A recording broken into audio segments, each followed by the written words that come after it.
आखिर प्रदर्शन इतने बड़े स्तर पर आप जिस प्रकार से बारात जिले में एसपी साहब ने,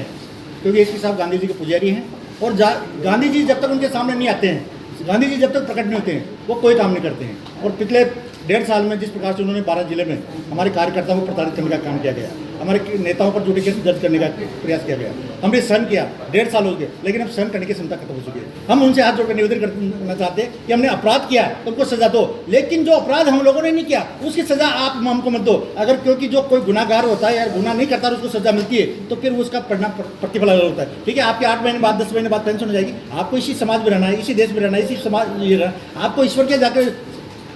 कुछ ना कुछ तो बोलना पड़ेगा ना। आपने संविधान की शपथ ली है, आपने आईपीएस की किताब पढ़ी है, आपने आईपीएस की शपथ लेकर ये कहा कि मैं भारतीय जनता पार्टी का एजेंट के रूप में काम करूंगा, ये संविधान में लिखा हुआ है। आप भारतीय जनता पार्टी के कार्यकर्ता के रूप में बारात जिले में काम कर रहे, वो जो कहते प्रमोद जी भाई को बिठा दो,